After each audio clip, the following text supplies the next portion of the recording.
There's something special about race cars by the water, and for IndyCar, a season opener by the bay here in St. Petersburg, Florida, just feels right.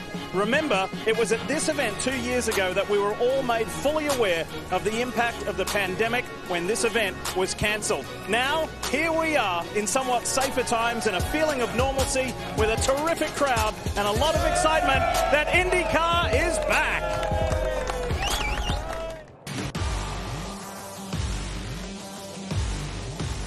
Now it's time to have some fun. They see green. 5 wide down at the apex. Dixon hangs on. Airborne. Looking up the middle. Oh, He's going to send it. Oh, this is the move right here. They touch. Little smoke there. Guy turns on me. Unbelievable. Oh, Big crash. Ericsson around the outside. There's a crash. Hello out. What was that, man? Welcome to the 4-time club, Elio Castro-Neves. Alex Palou is an NTT IndyCar champion. We're champions! When you have a big event, you need all the right ingredients in the mix, and we certainly have that here today in Florida by the water for the season opener. Welcome to IndyCar Live, presented by Liberty Mutual Insurance. Yep, sun's out, nice temperature. A breeze to cool things off a little bit. We're by the water, and there is a huge crowd. If you needed any more indication of how enthusiastic everybody is to go, here it is. Welcome, folks, to the season opener of the 2022 NTT IndyCar season. Lee Diffie along with Townsend Bell. We welcome James Hinchcliffe to the team, 6-time IndyCar winner. Hinch, what's the season opener mean for you? In particular, you've got good history at season openers and here. I sure do. 2013 was a good one for us here, but I'll tell you, Lee, for me, the first day of the season, the first race of the season, it's like the first day of school. Everybody's so excited. Everybody's well rested after a long off season. And the best part is, right now, everybody's even. Everyone has just as equal a chance to leave here leading the points as any other driver, and that's what makes this race so exciting. Townsend, we've seen this event in all kinds of circumstances. Today just feels special. it really does. We are back. And more importantly, they are back. These fans, this is a Super Bowl-sized audience out here in St. Pete for the season opener. But let's talk about this track. I mean, this place is unforgiving. You've got 26 drivers that are some of the most uncompromising athletes in the world, but I am happy because it always delivers drama to start the season. And this place, of course, has the 3 keys to happiness: sunshine, yachts, and IndyCar. So let's get this party started. And this party starts. It's race 1 of 17. At the end of that 17th race, a driver will have their name put on the Astor Cup. That's what they're racing for. Now, we're going to talk specifically about Chip Ganassi Racing's Alex Palou, because today he begins his title defense. That is not such an easy task. Many have tried, and many have not been successful as that. However, when was the last time it happened? You have to go back to 2010, 2011. There he is. The last man to do it is here on site in St. Pete. It is the great Dario Franchitti, 3-time Indy 500 winner, 4-time series champion. And he acted as a mentor and a driver coach and kind of a confidant for Alex Palou last year, Hinch. So how difficult is this task for Palou, and what do you make of him in 2022? Well, statistically, as you see, it is pretty difficult, but what's so funny for me is when a guy wins a championship for the first time, sometimes he comes back with a new level of confidence, a new kind of swagger. It's crazy to think that Alex Palou won his first race and his first championship in the same year. You'd expect that kind of growth. I ran into Alex after the Daytona 24. We rode back to Indy together, and I got to tell you, he hasn't changed a bit. He's just the same excited, enthusiastic kid who wants to come out and win his second IndyCar championship just as bad as he did his first. So, T-Bell, one big question begs. Who are going to be the challengers to Palou? Well, Palou pulled it off in his second season. I look to this field. Who in their second season could be a challenger? Well, look no further than the pole sitter in this race, Scotty McLaughlin, who's behind all these fans. Absolutely destroyed the competition in qualifying, putting his car on pole for Team Penske. He was thrilled, he was relieved, and now he knows and has the confidence that he can get it done in IndyCar. And you could just see the desire, the passion from that pole-winning performance. He starts up front with a great Team Penske car. He's going to be tough to beat this season. Well, one of the guys that McLaughlin beat yesterday in qualifying en route to that career first pole position was Colton Herta. So we can't talk about today without having a look in the rearview mirror, because this 21-year-old Californian is spectacular. He is brutally fast.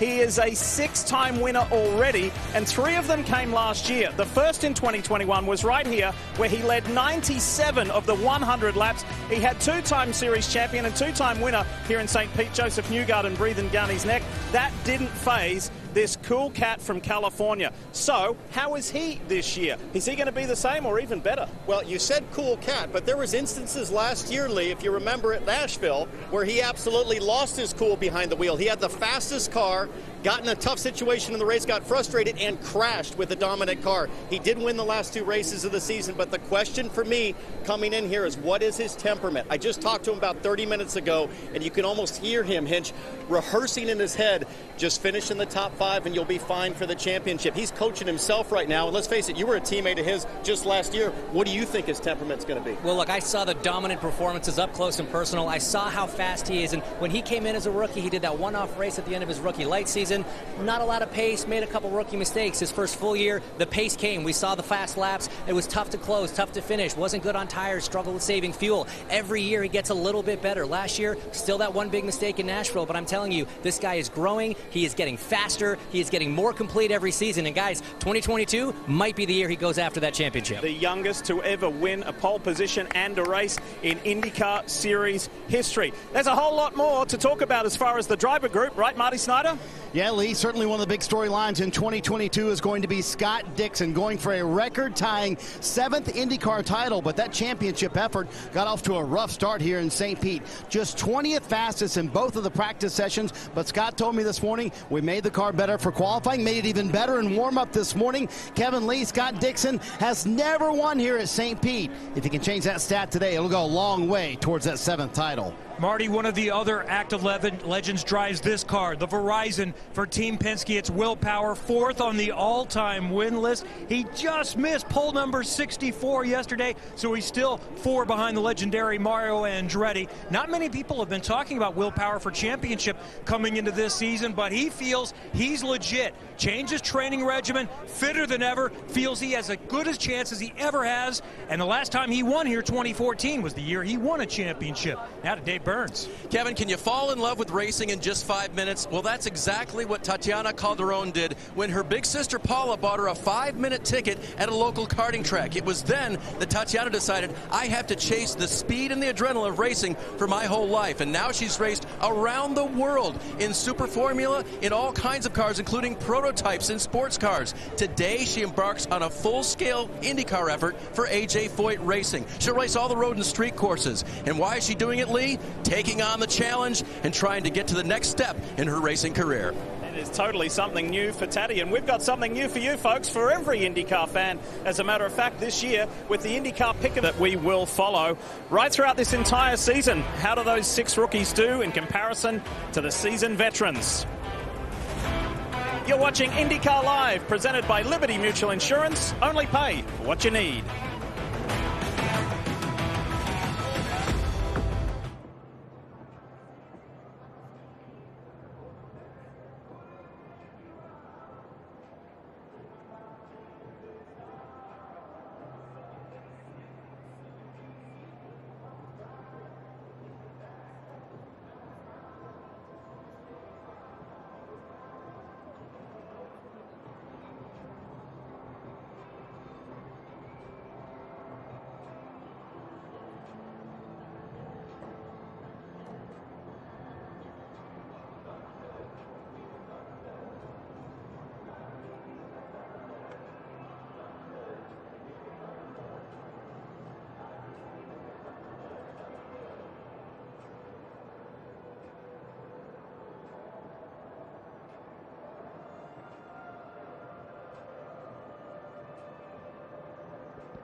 Forever champions of 2021.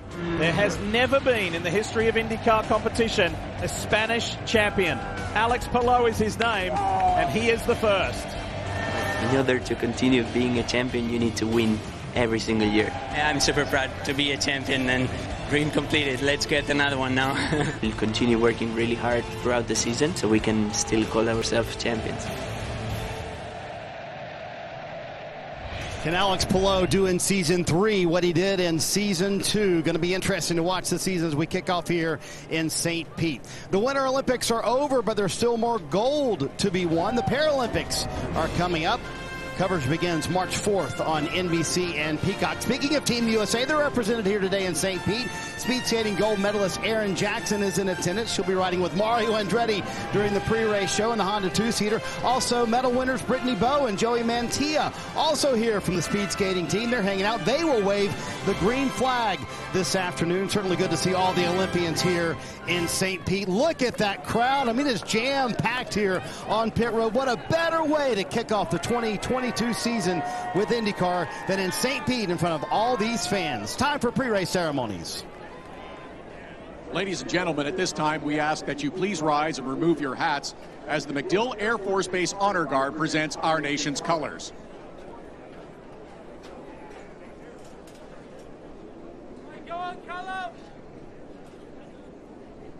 Please remain standing as Reverend Louis Murphy from Mount Zion Progressive Missionary Baptist Church offers today's invocation. Let us pray. Heavenly Father, creator of the heavens and the earth, creator of all mankind, thank you for the privilege of prayer to approach your holy throne of grace and offer our petitions. Thank you for the leadership of our mayor and all elected officials, staff, first responders, and the organizers of this great event, the Firestone Grand Prix. Father, I pray for the safety of the drivers and crews. Put a divine shield of protection around them. Keep the spectators safe and allow us to have a wonderful, joyous event. Lord, we pray for the protection and peace for the people of Ukraine. And Lord, unite the United States of America as one nation under you, indivisible, with liberty and justice for all. Amen.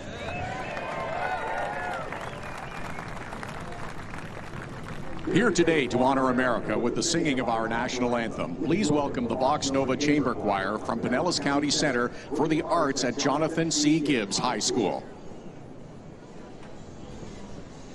Oh, what city can you see by the dawn's early light? What so proudly we hailed at the twilight's last gleaming, whose broad stripes and bright stars through the perilous fight, o'er the ramparts we watched were so gallantly streaming, and the rocket's red glare, the bombs bursting in air, gave proof through the night that our flag was still there. Oh, say does that star-spangled banner yet wave o'er the land of the free and the home of the brave?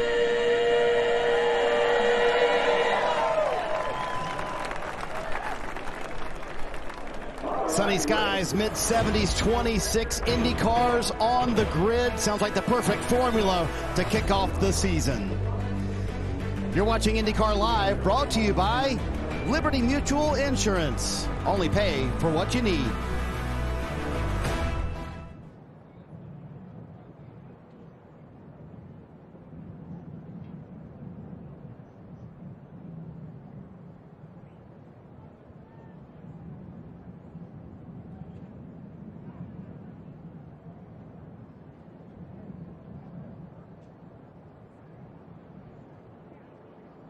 All right, race fans, look to the skies and watch as the 91st Air Refueling Squadron from MacDill Air Force Base provides today's flyover.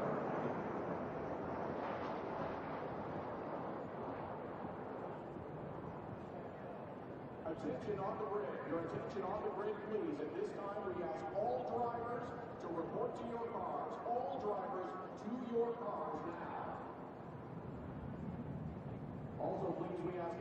does not have an annual hard car or race mode sticker, please start clearing the pit lane area. If you do not have an annual hard car or race mode sticker, please start clearing the pit area immediately. This includes all non-team personnel on the starting grid and in pit lane. Thank you.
How much does Hinchcliffe want this? Green flag waves. Oh, and Hinchcliffe is going to get it.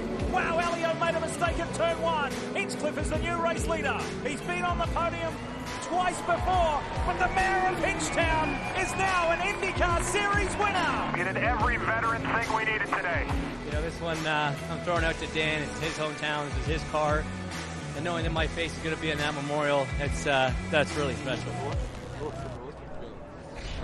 What a special day that was for so many, but in particular our very own James Hinchcliffe, who we find at one of the critical turns on this 1.8-mile track. It's turn one. What you got, Hinch? Well, guys, it is no secret that turn one in St. Pete is full of excitement, but not just because it's the first turn of this race. It is the first turn of the 2022 NTT IndyCar Series season, and everybody is excited to get it going. From the driver's seat, you're coming down this runway probably 8 lanes wide, funneling down to maybe 2 usable lanes here at the apex. You got cold tires, full fuel, cold brakes, way less downforce from all the dirty air. It's all about decision making. How late do you brake? If you see a bit of tire smoke, how do you react? If you see a car going around, which direction do you go? All these minute decisions that have to be made in milliseconds can have an effect not just on the outcome of this race, but set the tone for your entire 2022 season. It's an exciting place. And Townsend, I know you've seen a lot of races here and a lot of turn one action. What are we expecting today? Well, how the heck do I know? We've seen everything here in turn one at St. Pete. Let's look back to 2011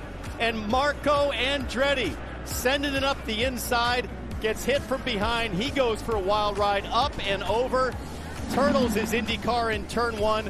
What I do know is this, guys. Turn one is where we see the intersection of discipline and desperation.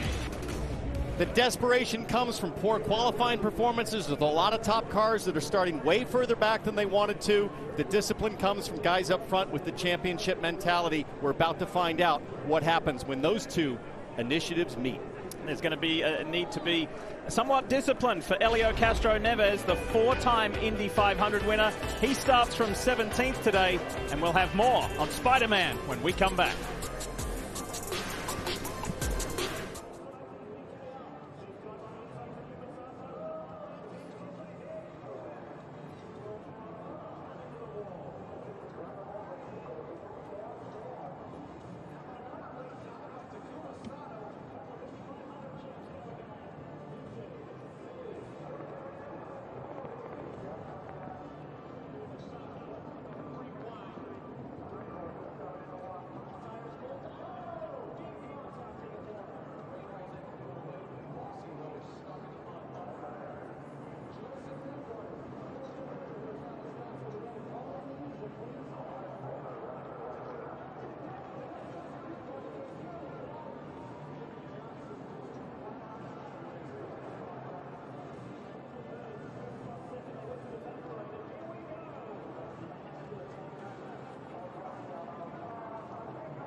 quick question. How would you like $25,000? Well, all season long, grab your mobile device and scan the QR code on the screen now for a chance to win big from Hy-Vee. Simply scan the code and register at HyVdeals.com for your chance to win.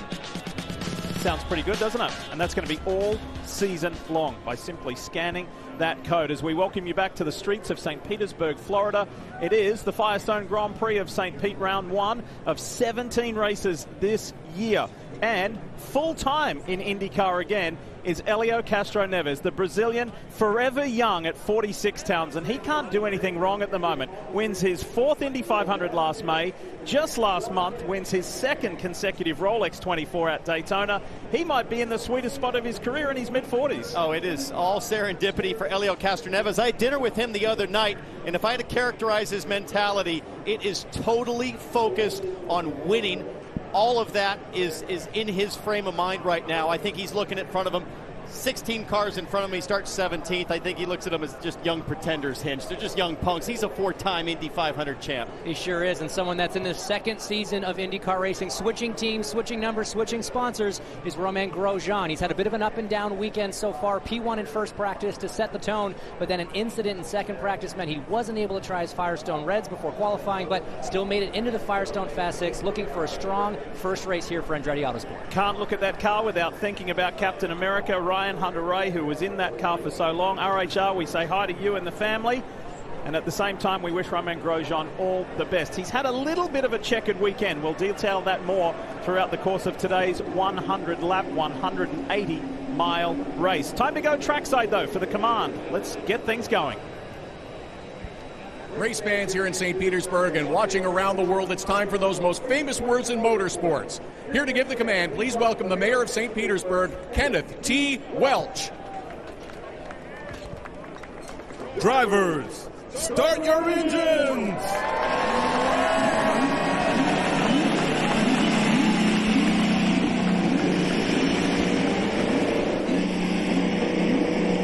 This is a huge day. Massive crowd on hand. The equal largest field at 26 cars, and we're ready to go when we come back.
It's a stunning 78-degree day here in St. Petersburg, Florida, as NBC Sports welcomes you to race 1 of 17 in the 2022 NTT IndyCar season. This is the Firestone Grand Prix of St. Petersburg, and cars are rolling on the track as we show you the Firestone starting grid, and it is a career-high moment for Scott McLaughlin of Team Penske, his first IndyCar pole. He did that here yesterday afternoon to much thrill, much excitement, much relief.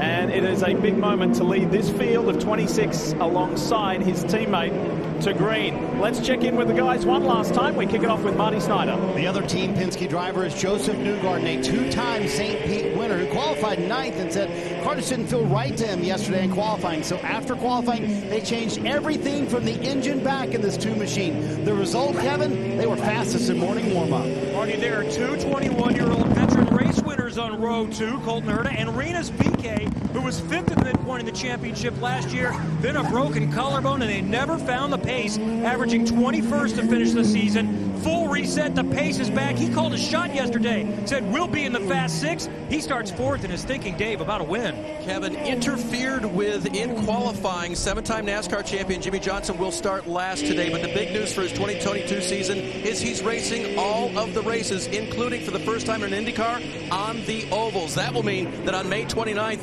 this racing champion will check off a box, the 106th Indy 500 Lee. Exciting times for Jimmie Johnson and for Carvana and for Chip Ganassi Racing. He has got a lot of work to do, though, starting in that 26th and final position. All right, let's take you to the Honda track map. It may not be the longest track on the schedule, but it sure is challenging and tricky. Here's Hinch and T-Bell to take us around. Yeah, we're seeing Romain Grosjean here thanks to Honda. Grosjean going through turns 1, 2, and 3 right there, and this is where it really narrows up. This is the short straightaway to turn 4. Passing opportunity, but also danger opportunity, Hinch, because after turn 4, we'll see Grosjean come through the corner. Now it narrows up. You're effectively 1 wide for the next 4 corners. Yeah, it is definitely just single file through here. Follow the leader until you get out of turn 9. This is turn 8. Next corner, obviously, turn 9. Then a long run down the backstretch into turn 10, which is your last opportunity to get a pass out on this lap. Diff, just a 1.8-mile track, 26 cars. It's going to be busy. So, the last time this 28-year-old Kiwi Scott McLaughlin sat on a pole position was in South Australia in the Supercars Championship. He was able to convert that pole to a victory. Wouldn't that be something remarkable here today? 3 championships in a row, but all from standing starts when he did it on pole there in Australia. I believe this is his first rolling start in his professional career from pole. He has not seen his mum and dad and family in more than 2 years. He and his wife Carly have been living here now full-time for quite some time. And this has been the moment he's been waiting for, to head this pack, but he needs to do it at the end of 100 laps. Are you ready for the 2022 NTT IndyCar season? Let's get things rolling here in St. Pete with a second-year driver on the pole. McLaughlin leads them to green. Power has thrusted, and he's gone back to 3rd. He's being challenged by VeeKay. It's McLaughlin. Herta coming up the outside in that yellow and black car, looking for the inside for turn 2. He can't get it done. A big aggressive move from Colton Herta as the rest of the field seems to file through unabated. A little bit of tight action through turn 3, but it's a very clean start and a dominant performance into turn 3 and turn 4 from Scott McLaughlin. They fan out further back. That's Pato O'Ward, the young Mexican, the hard charger, going 2 wide, where I just said there's not enough room for 2 through here. Wow, that was aggressive on Simon Pagenaud. Super move from O'Ward in the Arrow McLaren machine. Simon had to hit the brakes real hard. There's Dalton Kellett looking at the inside of turn 9, Alexander Rossi. That is not a place you pass, but very heads-up driving for Simon Pagenaud. Discretion definitely getting the better part of valor there, Townsend. Well, everybody up front on red tires except for Will Power. The red tire is softer. It has more grip when it's new, more side-by-side. That's Jimmie Johnson in the blue Carvana car mixing it up. But Power right there on the black tires. I think that's why Will Power got so squirrely on the start and lost several positions as McLaughlin all clear sailing up front. Yeah, big strategic decision from the 12 car here to start on those Firestone black tires. The primary tires a little bit harder, maybe a little bit slower over a lap, but hopefully longer over a stint, better degradation, don't fall off as much. The red sidewall tires, the alternate tires, a little softer, a little faster, but they're likely to fall off a bit more. So very interesting decision. The only car in the top 10 to start on the black tires. What happened to Power at the start? Was that the thing that tripped him up on those primary tyres. But anyway, we'll see with the Verizon Chevy as we grow older into this race. It's Scott McLaughlin, Colton Herter, Renus VK in the Sonax Chevy, then Power, and then behind Will you pick up Marcus Ericsson. Really enjoying life at Chip Ganassi Racing. He's being hunted down by Romain Grosjean, the two former F1 drivers together on track. So in the tire game, there's no free lunch. The softer the tire, the less it lasts. And that's what we're going to be looking for, is how many laps can the number 3 McLaughlin, the number 26 Herta, how many laps can they last on the softer red tires before the performance goes away? Dave? So Townsend, Grosjean in that yellow race car, not happy with Will Power. Listen. What is wrong with Power? Check my front wing. 10-4, we'll keep an eye on him, let you know if we see anything on COP. Settle in here.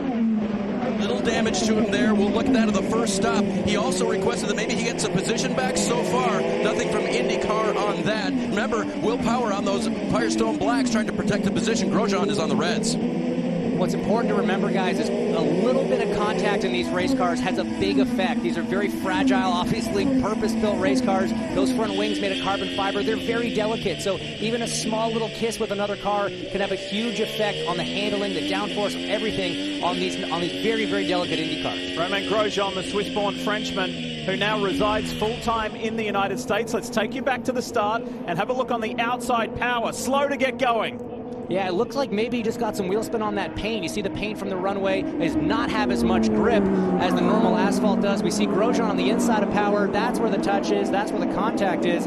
Both guys very lucky to get away with that, to be totally honest. Yeah, I think Grosjean a little upset because Power gave him the fade there into turn one, just gently squeezed him over, probably looking in his mirror to see Grosjean back out to protect his car. You heard Grosjean on the radio to his race team, Lee, saying, hey, can you check the COP?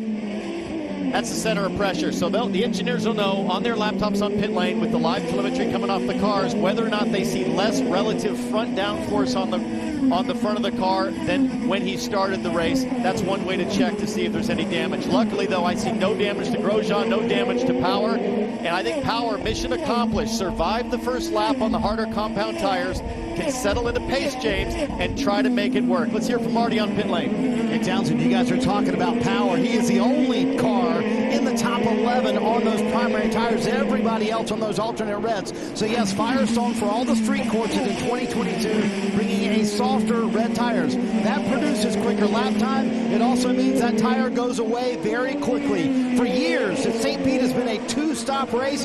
That probably changes today, Townsend, because teams are thinking, I want to get off those reds as soon as I can. I want to go to those primaries. So interesting strategy by Will Power and his team to go with those primaries to start the race. Yeah, I expect in about 5 laps you're going to start to hear a lot of chatter on the radio. Teams to drivers, drivers back to their teams, trying to relay information about what the red tire is like as it wears out.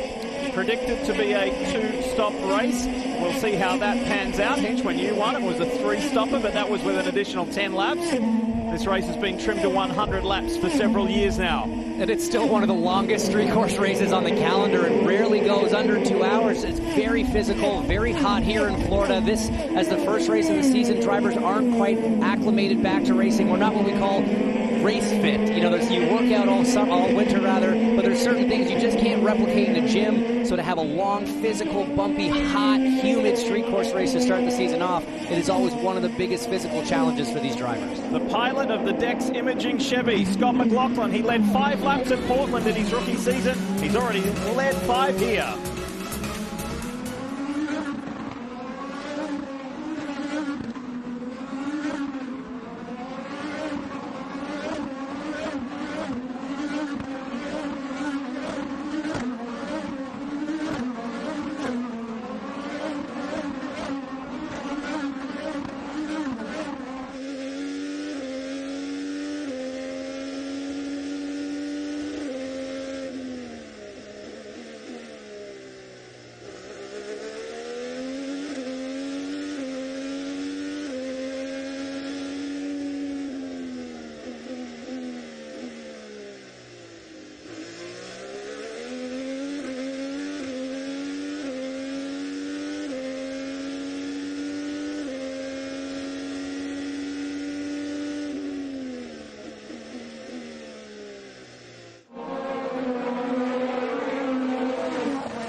NBC's coverage of IndyCar is brought to you by Firestone for driving IndyCar legends.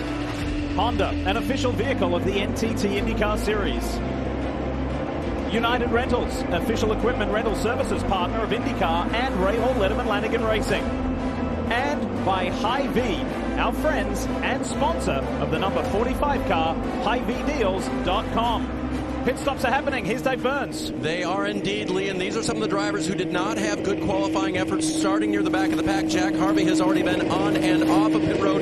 You see Felix Rosenquist right there in the blue and orange McLaren car, and behind him, Elio Castroneves also on pit road. Elio's car, good balance, didn't want any adjustments. So Scott McLaughlin has a 1.7 second advantage over Colton Herta. They went wheel to wheel right at the start as we climb aboard the Dex Imaging Chevy. This is good, settling, calming stuff for McLaughlin, who has never led this many laps in an IndyCar Series race. I can't help but think about all, and Hench Townsend, you know this, had happened in your careers where people show faith in you. So in Australia, it was a gentleman by the name of Gary Rogers who gave McLaughlin his big step up, and then the legend, Dick Johnson. Then you go on to Roger Penske, and then you get international with Roger Penske and Tim Cindric bringing him here. He doesn't like to let people down. He wants to perform, and now he is, as his teammate is in. Yeah, Joseph Newgarden on pit road, getting those reds off, putting on the primary Firestone tires. A lot of conversation. In fact, McLaughlin leading, as you mentioned, Lee, he is out front. But here's the thing. He's not comparing his lap times to the guy right behind him in second place, Colton Herta.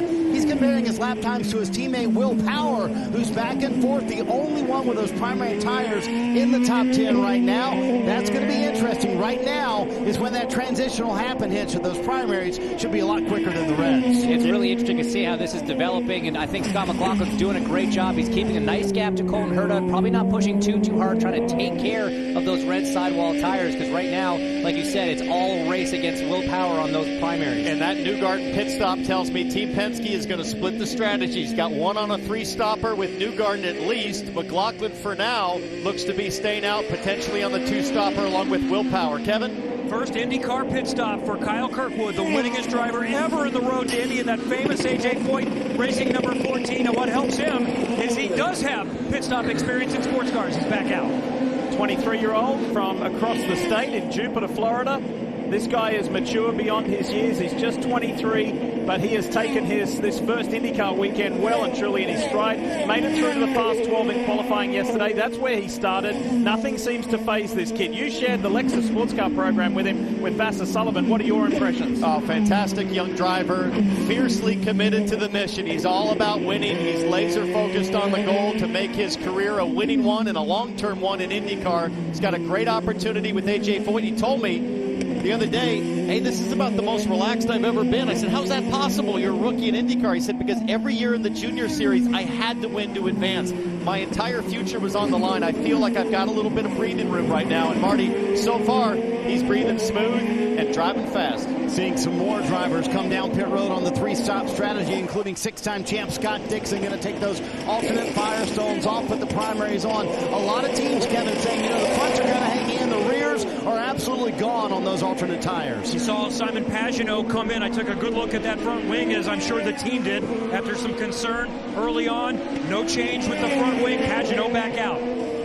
That was the first pit stop that Scott Dixon has made in about 20 years without Blair Julian, his countryman, his good friend, and his crew chief at the front of that car. Blair got an internal promotion with Chip Ganassi Racing. He's calling strategy over on Jimmy Johnson's car and is part of the management fold at the team. So that's going to be a little bit strange not to have his regular mate there on the car.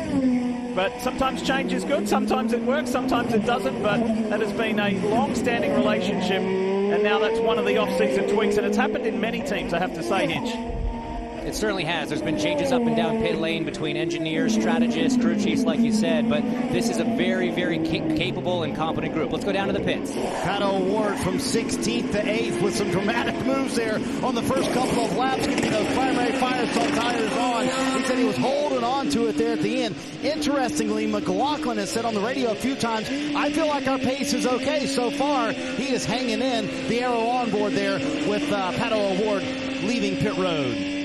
Yeah, very close pit exit there with, I believe that's the number 9, that blue and orange car, the PNC Bank machine for Scott Dixon that had just finished their stop. So they did not get in front of Dixon on that exchange, but it's fascinating seeing how fast these red tires are coming off a lot of these lead lap cars. And this is the battle right here on the same strategy. That's Newgarden in the white Hitachi car coming up on O'Ward. Dixon, you just talked about, they all just made their stop, so battle for position on the same strategy right now with these three. And a big advantage to Joseph Newgarden. He's already done his pit stop. He's got an extra lap of heat in his tires. Pato's still on his out lap. He's getting up to speed. Cold tires, full fuel. This is going to be a great opportunity for Joseph to try and square him up, get that Chevy power down, maybe get on the push to pass. You see him pushing that button with his thumb, trying to get on the overtake button and make a run, but Pato O'Ward is using it in defense as well. Just thanks to the Hitachi onboard, here we can see that Newgarden got on the button for push to pass diff, then hit it again to turn it off, because you get a precious 150 seconds to use during this race. He realized instantly as he spun up the rear tires he was going to lose the momentum, so he shut off push to pass and saved himself. Right now, with Newgarden, he's got 117 seconds left, so he's used quite a bit already. Don't use too much overtake. Save that for when we get to the back of the train. Tim Cindric, the president of Team Penske, also the strategist, Marty, for Newgarden, saying don't use too much push to pass. Let's save that for later. Well, the other thing Tim Cindric has told him, and Townsend and PT, you guys know this, that no matter what, when you go into a three-stop strategy, you can go as hard as you want to go. That's one cool thing, Townsend, right? When you get behind the wheel and you're on a different strategy, you're no longer saving fuel. You're just trying to get to the end of the race as quick as you can. Yeah, and if you're Joseph Newgarden, you trust in Team Penske and Tim Cindric. He has guided this driver to wins and championships, so you trust in your stand. Just do what they tell you. They have way more information than you do behind the wheel, and Newgarden's doing just that. So up front, it is really good stuff. Very composed. 3 seconds to the good is Scott McLaughlin.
Quick reminder about something really cool that we've got happening for you all season long. Hey, grab your mobile device, scan the QR code on your screen, for a chance to win $25,000 with thanks to Hy-Vee. Again, scan the code and register at HyVeeDeals.com for your chance to take home the big prize, $25,000. And again, that's happening all season long.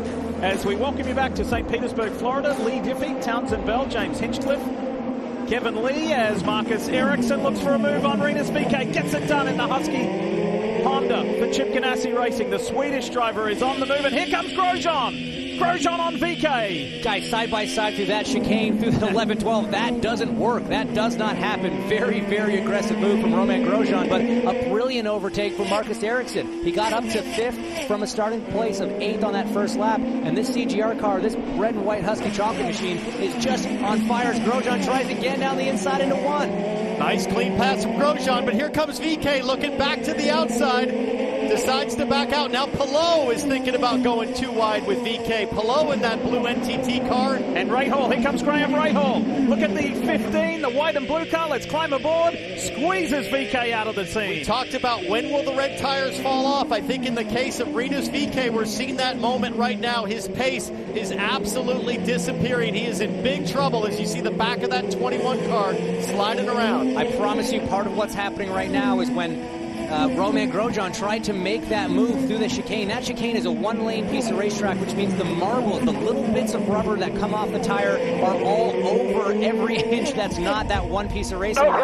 So immediately, no grip. Rinus VeeKay talking about that as we see Will Power now moving up on Colin Herta into turn 1. Inside move for Power. Remember the difference between these guys. Power on the black wall, the harder compound Firestone Firehawk tires, and the defending race winner who we ride with here on the Greenbridge Honda, Colton Herta, on the softer compound reds. Colton Herta now in trouble, I think, on the red tires. Let's watch the Firestone telemetry here. Watch the revs, watch the speed, but let's just lay out and listen for a few corners to the power down. How much is he struggling?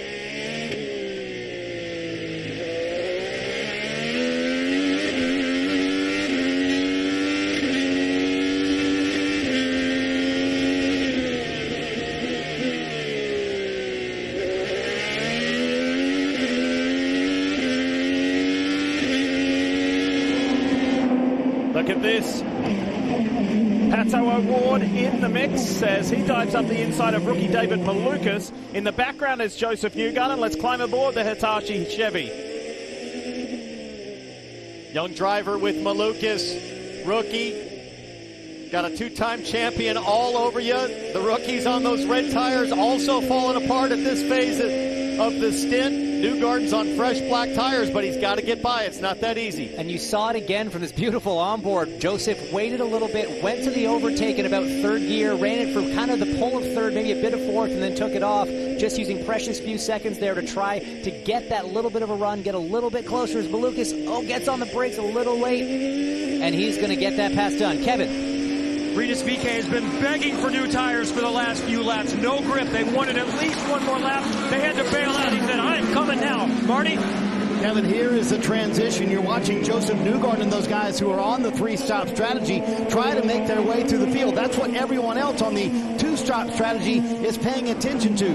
Dixon, Award, Newgarden, they've had a tough time making their way through the field, but now the primary's starting to come to be the better tire. You're seeing that with Will Power. He has consistently been faster than his teammate, but I think in the three camp for McLaughlin, they feel like if they can go about 5 or 6 more laps, Hinch, they can make this a two-stop race, and they will be done with their alternate tires for the day. And that might just work out. Looking at the times, Scott on a 1:02.3 last time, Will Power on a 1:01.8, so he is closing that gap, but he's got 5.5 seconds in hand right now. So, Marty, they are doing a very good job on these red tires in that number 3 machine, and I think if they can get there, it's going to be hard for Will to catch up and pass in that time, and then Will still has to do his stint on red, so he's going to have to suffer at some point too. Top 12 cars in this race have yet to pit. That's McLaughlin, Power, Herta, Ericsson, Grosjean, Palou, Rahal, Rossi, Sato. Here's Devlin DiFrancesco on the inside there. Tatiana Calderon in the Rocket car. Now, there's 2 Rocket Chevys for AJ Foyt Racing. You can tell Tati there by the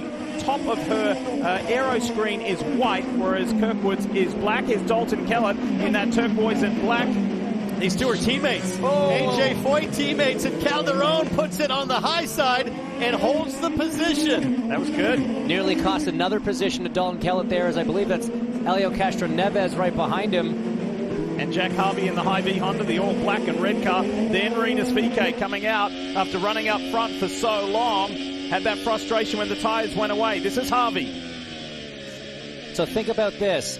Riding on board with Jack Harvey, but right behind him is Rinus VeeKay. Jack started right near the back of the field, 23rd position. Did that early pit stop to get off the Reds. They're both one stop in, and Jack's ahead of the guy that started fourth and was running third. So a pretty good strategy call from that Ray Hall Letterman Lanigan number 45 Hy-Vee machine. And T-Bell, think about the comeback. Harvey had a huge crash yesterday.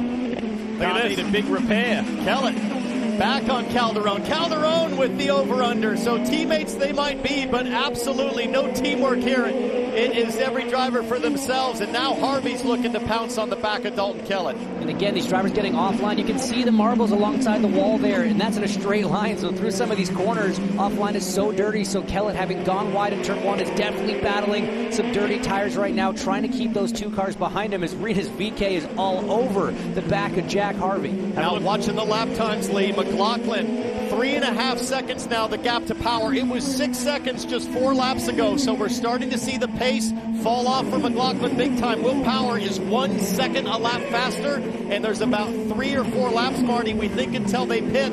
These two drivers and teammates are going to be level set at the first round of pit stops. Townsend, the last 3 laps, Will Power was 8 tenths quicker, then 9 tenths quicker, now a second faster than his teammate Scott McLaughlin, who is just hanging on. Kyle Moyer, his strategist, saying, do all you can. I can't imagine, Townsend, how helpless it is just to hang on to the car on those red tires right now. And now McLaughlin has caught the back of the pack, but this is huge for McLaughlin. If he can hang on and get to this pit stop, he'll only need to pit one more time. He'll do it on the harder black tires, and this is potentially a race-winning moment right here to hang on to this car that's going away from you. The important thing for Scott McLaughlin right now is to keep calm, keep cool. Yes, Will Power is tracking him down, but remember, Will still has to do his time on the Reds. He's still got to pay the piper when it comes to the tires choice, so he has got to just keep calm and not get flustered. He's doing a great job maintaining this pace on these tires. This was all about the rebuilding for 2022 for Scott McLaughlin. He put a lot of pressure on himself in his rookie year, and this, unfortunately, is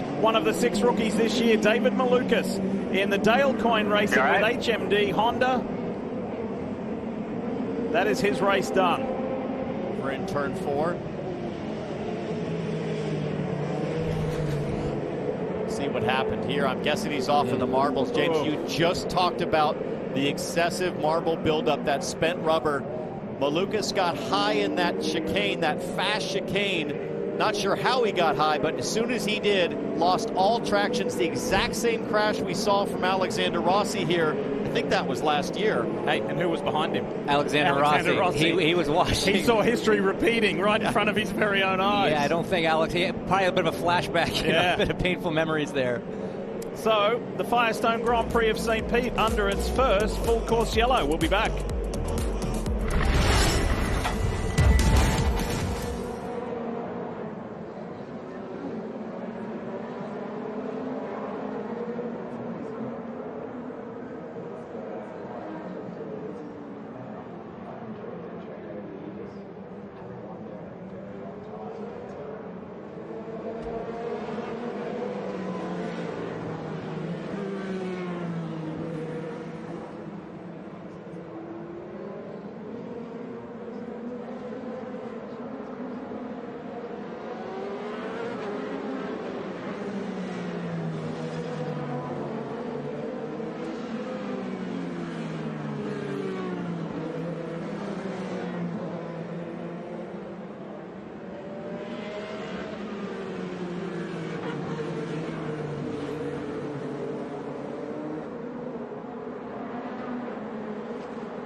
We could not have asked for a better day to kick off the 2022 NTT IndyCar season.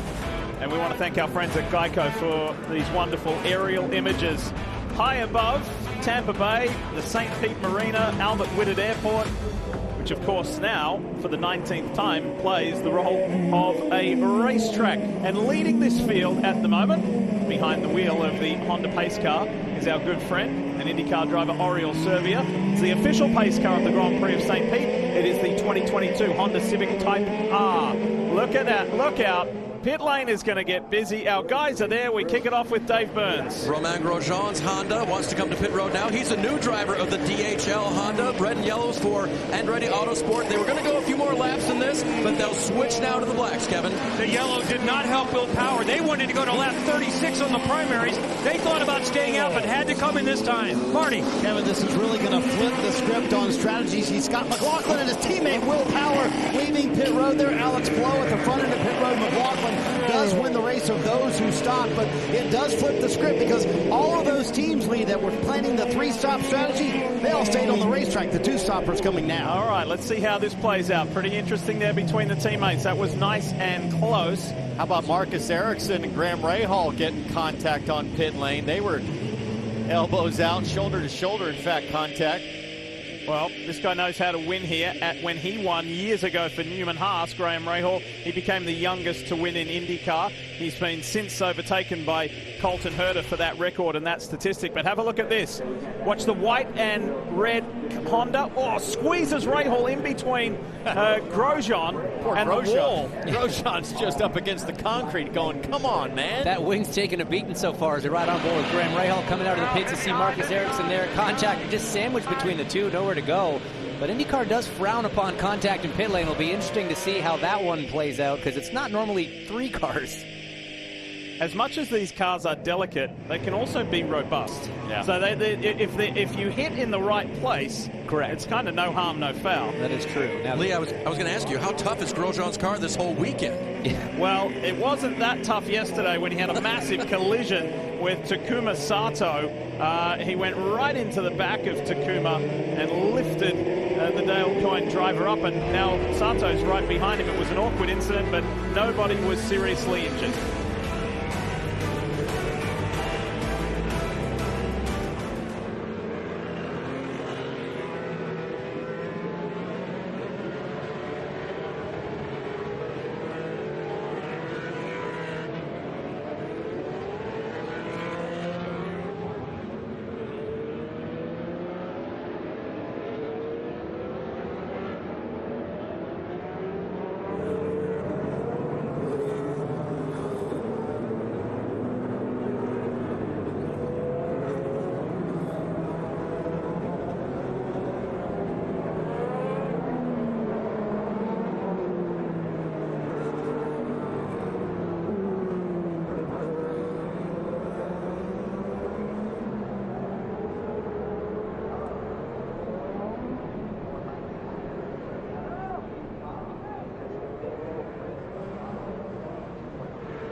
According to NBC, it's a new high-stakes thriller from the director of Fast and Furious, The Endgame.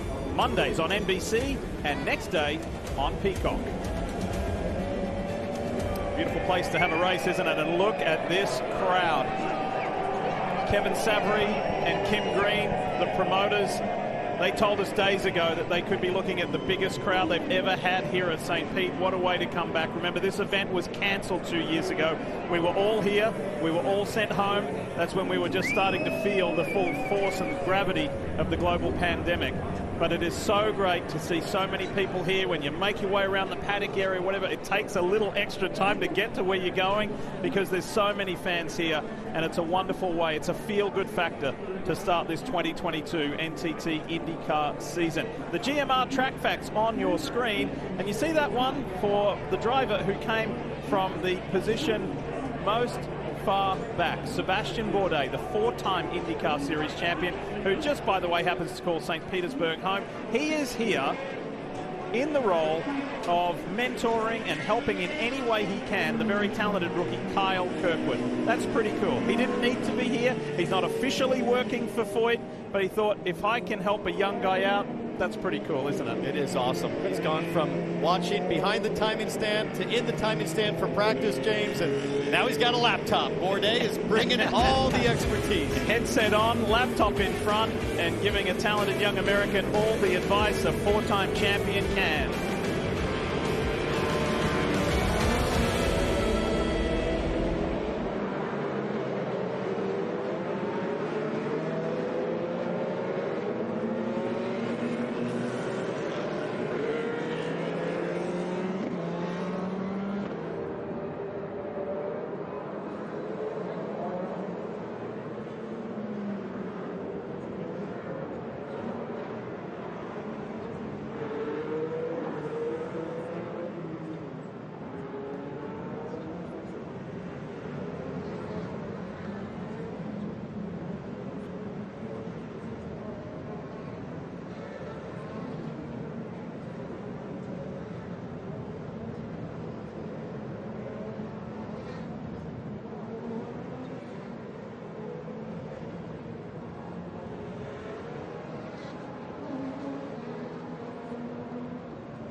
NBC's coverage of IndyCar is brought to you by Liberty Mutual Insurance. Only pay for what you need. Hy-Vee, proud sponsor of Rahal Letterman Lanigan Racing. Hy-Vee, making lives easier, healthier, happier. NTT, official sponsor and technology partner of the NTT IndyCar Series.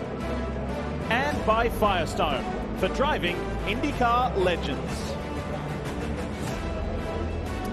We're back, and we're probably about a lap away from the restart of the Firestone Grand Prix of St. Petersburg. There was a little extra wall repair where rookie David Malukas made contact exiting turn 3 there, high speed, and he's okay. He was able to walk away from his car, but the AMR safety team and track officials needing a little extra time to make that area safe and ready to go. Kevin Lee. Alexander Rossi was the only one that stayed out that had not pitted yet. Brian Barnhart has moved over from Hinch's car to call strategy for the 27 for Rossi. Tell me about the game plan. We're doing everything we can to try and keep a two-stopper in play and try and shorten the stint on the Reds as much as we can. Kind of started in no man's zone, so opted for some track position, knowing we won't be out there long. By the way, also no drink bottle for Alexander Rossi on a hot day, Marty. Scott McLaughlin led every lap until he came to pit road. Kyle Moyer calls the shots for him. So does this actually work out for you with this longer caution?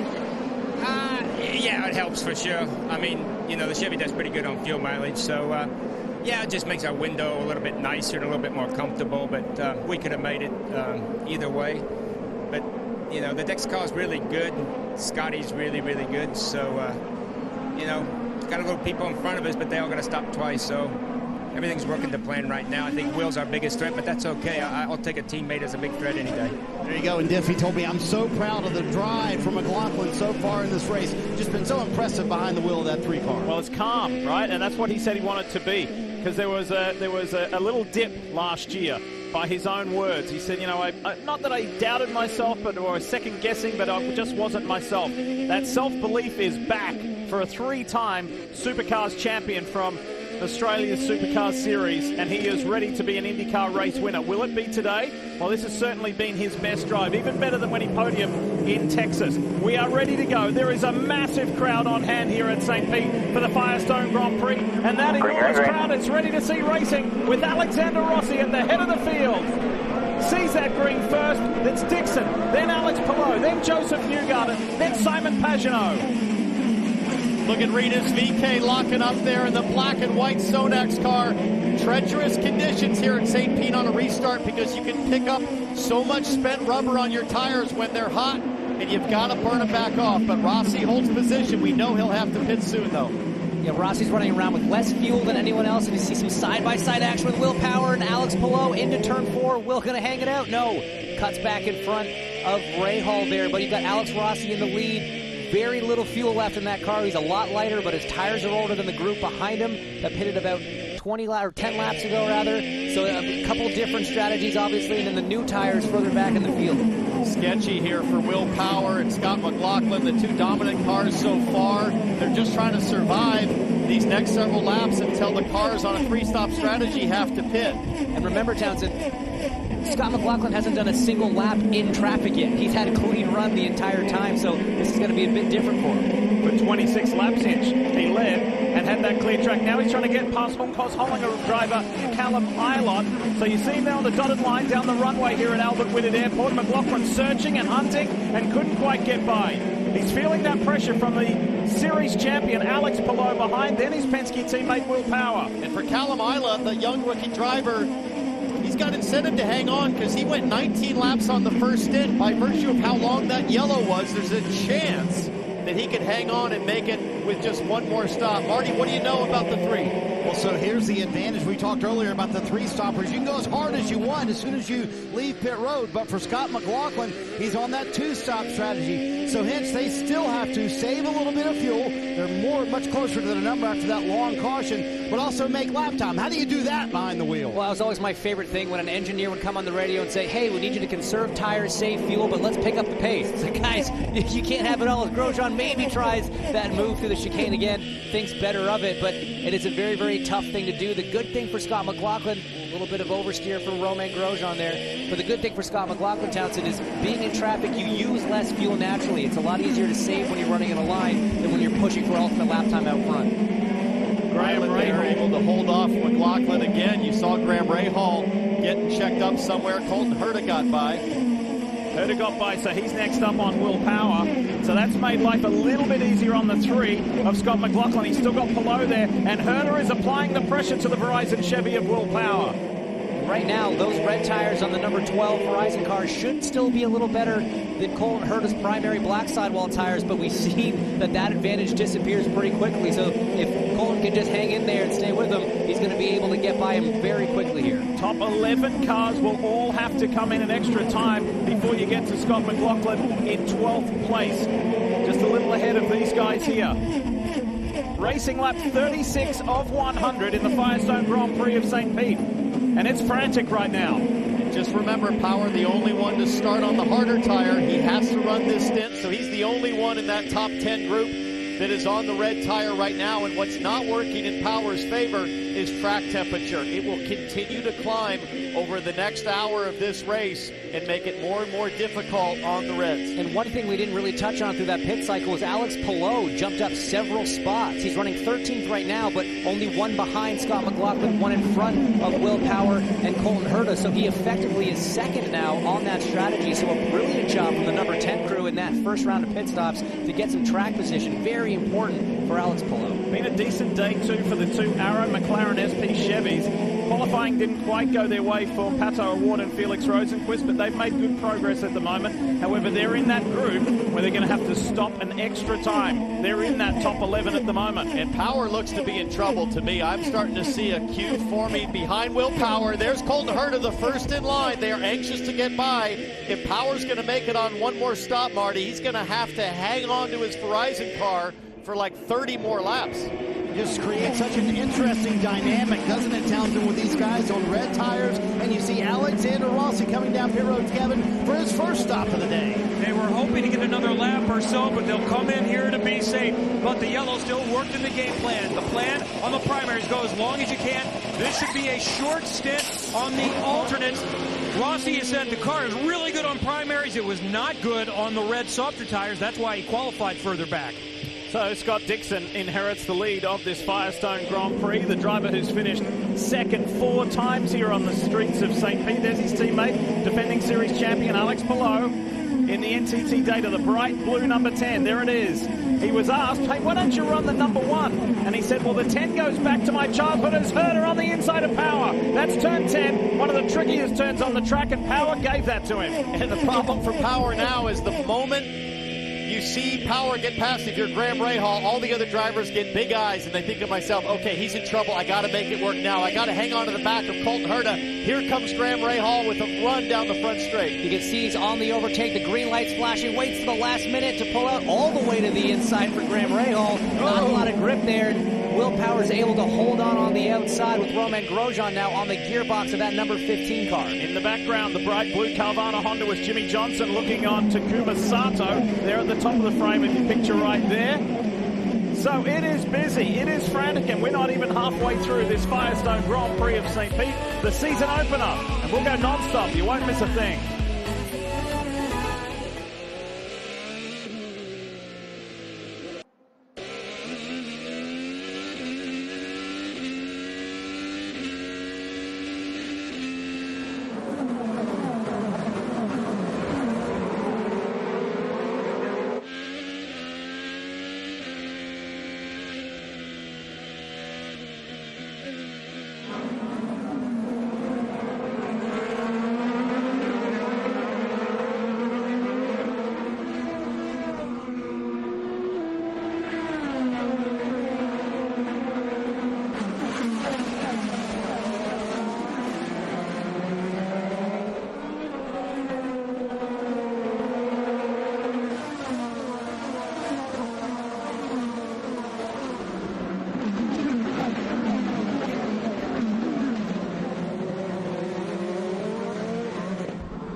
There's only one stage extreme enough for acts like this and this big. America's Got Talent Extreme premieres Monday on NBC. Might nominate T-Bell and Hinch for an episode of that. Here's Marty Snyder. What's happening? Joseph Newgarden, the first of those 3 stoppers to come to pit road because he pitted so early in this race. So Newgarden getting on some Firestone primary tires here. They scuffed in all of their Firestone primary tires this morning, hoping these outlaps right here for Newgarden will be much quicker. It's so important. It's not great to come out in traffic, but obviously Alexander Rossi in front of him on hot tires will be able to pull away. But these outlaps during these pit sequences are so important. How fast you get in on your in lap, and then how fast you're able to get these Firestone tires up to speed and get the lap time back down on your out lap can have a huge impact on these pit cycles and really affect track position. Yeah, what you're looking for in the 3-stop strategy is clean racetrack, clean air to maximize lap time and take advantage of the fresher rubber and using more fuel. This battle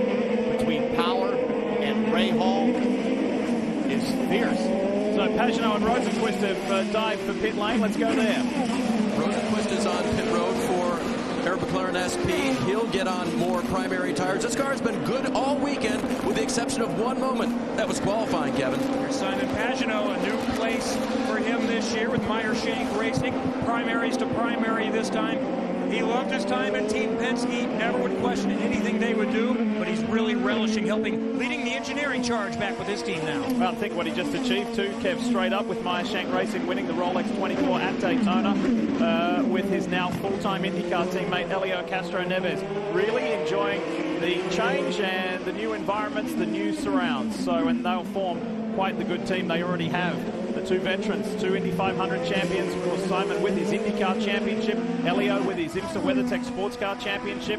Veterans with a lot to offer a team like Meyer Shank Racing. So Scott Dixon leads at the moment over Pato O'Ward. Dylan DeFrancesco and Dalton Kellett have dived for pit lane. Devlin DeFrancesco is on pit road as well, looking good here this weekend.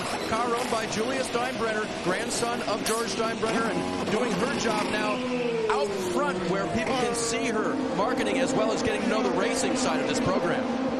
Yeah, we've got to know George Steinbrenner the fourth over the past few years. Of course, he's such a great friend and team co-owner in the early days there of Colton Herder.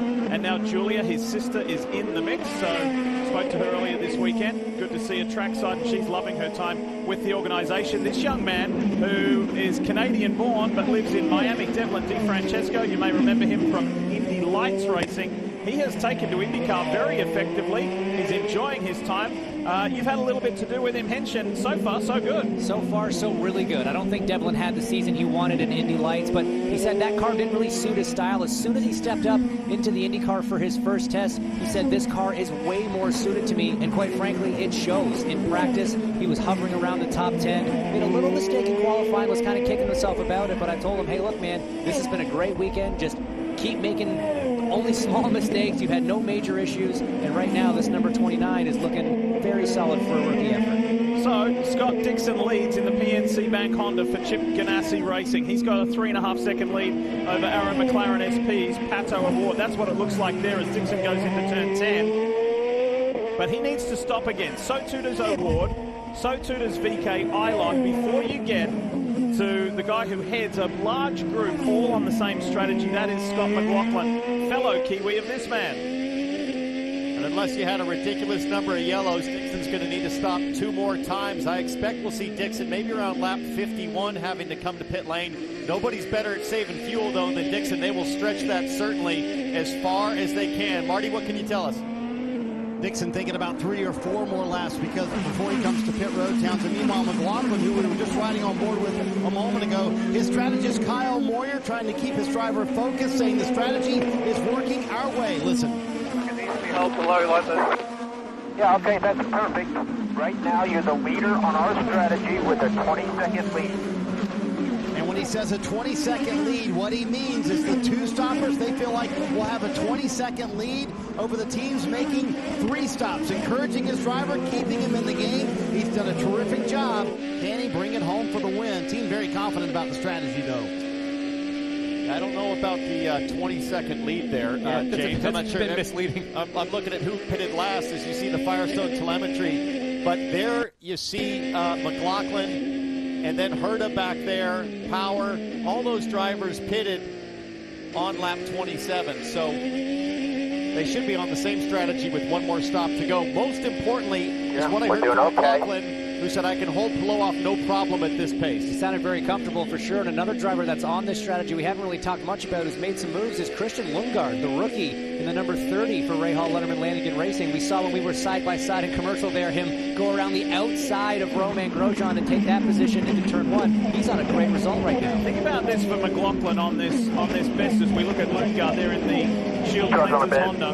Think about this for McLaughlin in the group that he is now surrounded by. He's got a new race engineer in Ben Bretzman. Ben was the guy who was with Simon Pagenaud through his championship winning year, his Indy 500 winning year. Then you've got Matt Johnson, who was with Will Power for his championship winning year, his Indy 500 win. You've got a lot of good guys. Kyle Moyer, who was on the Pagenaud stand as well. So for two drivers who understand what that intra-team relationship is like, how important are seasoned veterans and guys who have seen it all in the sport to be your comfort zone? I think those relationships in a race team are so very important. It's one of those things where relationships in sports, it's how you get your foundation. But Marty, we see Pato O'Ward coming into the pits now. And Hitch, to clarify that McLaughlin radio a moment ago, they were saying the two-stopper group should have a 20-second advantage over the three-stopper group like Pato O'Ward. Look at that big wing change they made. That was 2 rounds in of wing for Pato O'Ward, going with those primary tires. And we expect Scott Dixon here in a couple of laps as well. In fact, next lap for Scott Dixon.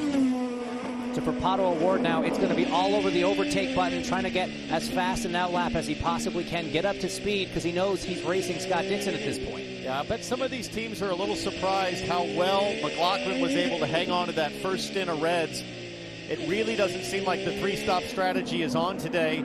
Dixon, another one on the three-stopper. Unless you got super lucky with a yellow placement in the late stages, Marty, I think 3 stops is going to be tough. Yeah, I would think 53 to go, Townsend. It's going to be way too tough, even for Scott Dixon. And should we be surprised, he stretched it further than everyone else. They're certainly going to have to pit here again for the 9 car. He comes into his stall. Really no complaints handling-wise for Dixon. It's mostly been traffic, but again, so much left here in the race. You can see 52 to go. They will need to come back down pit road, although he is leading those 3-stop strategies. Back for more from St. Pete in a moment.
What a sight that is here at the Firestone Grand Prix of St. Pete. These wonderful aerial images being brought to you by Geico. And you can see the 26 cars, 25 cars now, with, of course, David Malukas officially out of the event after heavy contact earlier, racing around this 1.8-mile street circuit here in St. Pete for the 19th time in history. Now, as an official technology partner, NTT and IndyCar are creating a digital-first league with IndyCar data insights powered by NTT. There are hundreds of sensors on board each car, transmitting a significant amount of information every second to gauge performance. IndyCar racing is a data-driven sport, and how it is utilized by drivers and their teams can be key to success. We keep talking about strategy, who's pitted, who has to pit again, who's stretching it, who's doing what, and all of that being monitored by NTT data. It just so happens to be on the championship-winning car of 2021 as well, Alex Palou of Chip Ganassi Racing, who is in the mix for a podium finish. Maybe a win? We'll see. He's starting to shadow and hunting down Scott McLaughlin, who is having the IndyCar race of his life. And it's at this point in the race as a driver, James, especially if you're experienced, you start thinking about, what do I need to communicate to my crew for that final stint? You're trying to measure yourself against the competition, thinking about tire pressures, any wing adjustments. What else do I need in my race car? Because it feels like everybody's kind of slotted in to ride here for a bit, but you got to think ahead. How do you get to the front? Tough to pass right now. And part of that is track evolution as well. We know as these cars run laps, more Firestone rubber gets into the racetrack. It does change the handling. So the more experienced drivers, the more experienced teams are going to know traditionally, historically, this is the direction the balance goes. On that last pit stop, what changes do you need for your handling, and then what changes do you need for the way the track's going to develop? Marty, what you got? Hey, Hinch, what'd you do with your offseason? Well, Alex Palou not only celebrated a championship, got married to his longtime girlfriend, Esther, while they were in Spain in the offseason in their hometown. And here in St. Pete this weekend, they have been working hard in the entire Ganassi camp. In fact, their whole focus was street courses in the offseason. Alex told me, we just have to get better at this discipline. And they showed up, and they were terrible. They were way out to lunch, but they went to work, made the car much better. And here is Alex Palou trying to do what he did last year, win the first race of the season, Dave. Jimmy Johnson just radioed into his crew, Marty, they had a slight vibration as you go to the Carvana onboard on his car. They radioed back, all the pressures look good, and the voice on that radio was new for Jimmy this year. It's Blair Gillian. Lee mentioned him earlier. Blair was the crew chief on Scott Dixon's 6 championships, and Blair has taken on a new role this year as strategist for Jimmy. He is a salt-of-the-earth person. When asked to wear the white management shirt, Blair said, "Thank you. I'd rather wear the darker shirts that the crew wears." When asked to stay at the management hotel, he said, "I want to stay with the crew." You get more conversations that way, and they're my people. That's just who I am. He said, "I'm not trying to be overly humble. That's just who I am," Kevin. Dave, a moment ago, Marty mentioned off seasons, and Connor Daly thought his off season might be really, really long, as recently as December. He lost sponsorship. There wasn't going to be a ride.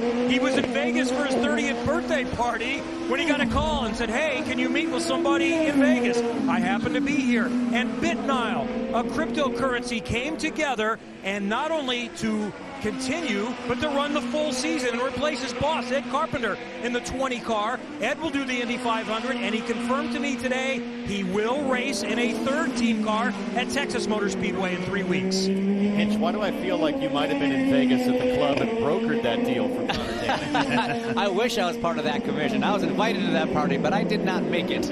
Maybe I should have gone. Well, it's great. It was one of the feel-good stories of the off-season, because there was a period of time there and a point in time where Connor was wondering what his future looked like, what his IndyCar career was looking like, and then it was with great joy to announce that BitNile relationship and that he was full-time with Ed Carpenter Racing in 2022, which is huge. Yeah, I mean, the last few seasons he's been the road street course program for Ed Carpenter Racing, but he completed the season by doing the ovals for the Carlin team for Max Chilton, who did the road courses on that program. And Connor, he's been throwing around some ideas of other series. He's done a couple of truck races. He was maybe going to do some Nitro Circus Rallycross, but ultimately this is a Hoosier. He's an Indiana boy. His heart's an IndyCar, and it's great to see him back on the track here. Race leader in the Sonac Chevy is Connor Daly's teammate. It's Renus VK, as we see a little arm wrestle here between Tatiana Calderon and Devlin DeFrancesco. Here's the race leader at the moment, who pitted 7 laps earlier than Scott McLaughlin. did Rinus VeeKay, the 21-year-old in the 21. So I think you've got to get to about lap 65-ish to get home, depending on how good you and your team are at saving fuel. Kevin, I can only wonder,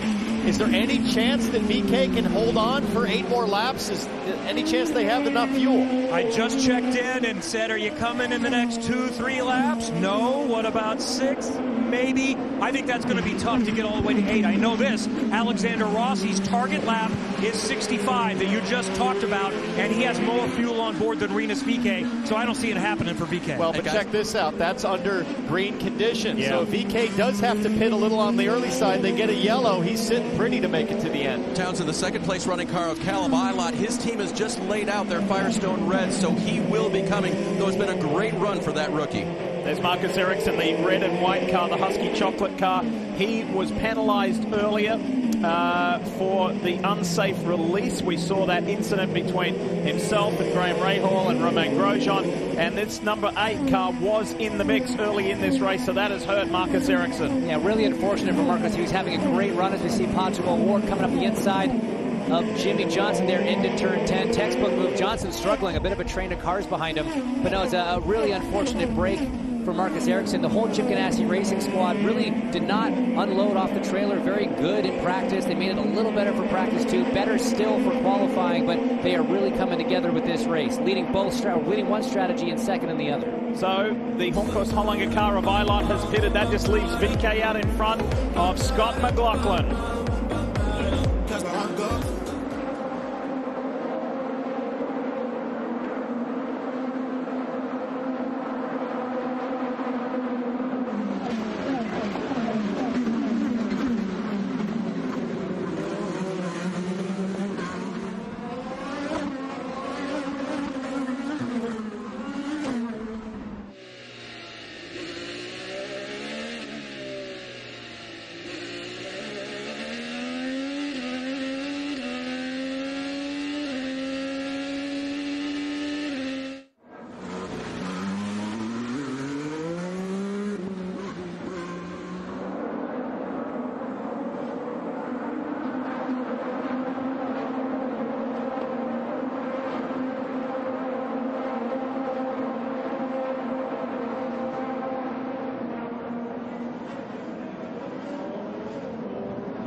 Just like that, we're racing lap 60 of 100 of the Firestone Grand Prix of St. Pete. Joseph Newgarden in a Chevy up the inside of Jimmy Johnson, likewise Kyle Kirkwood and Felix Rosenquist and Callum Ilott. They're all lining up for a shot at the 7-time Cup Series champion through the streets of St. Pete. Big learning curve here for Jimmy Johnson in year 2. This time, it's hanging on to the red tires, James, just trying to make it to your second pit stop. You can tell he's really struggling with the grip out there, and no choice at this point. They're committed to the strategy. He just has to try to hang on. But he's been mixing it up with these guys. You know, he's legitimately racing this group before. You know, he was probably already a lap down by this point in the race last year, if I'm totally honest. So the improvement, we've seen it race to race, and certainly now year to year at this track in particular.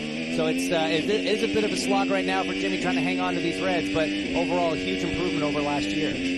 Kevin up front with VeeKay. He continues to stay out. Lap 61, so he's he's starting to get in range of being able to make this. There he is in the Sonax Chevy.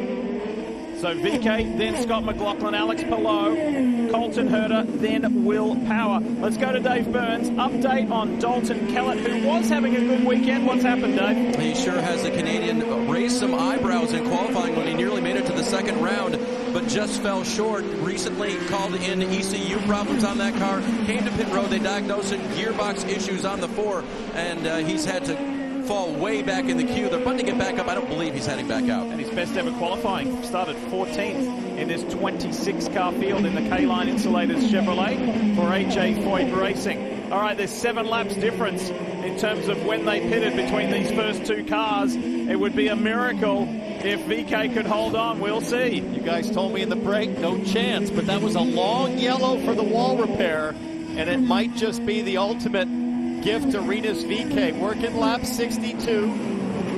Would still be a little tough to make it if he pits this lap, but 1 yellow again could put him right in the right position on pit strategy for making this stretch work. Marty, what's going on with McLaughlin? What are they saying? Well, the interesting thing with VK coming to pit road here, he has been behind that 21, has Scott McLaughlin for so long. That's allowed them and everyone back there who pitted at lap 27 to save fuel. Now they're going to go as hard as they can, both with McLaughlin and Palou.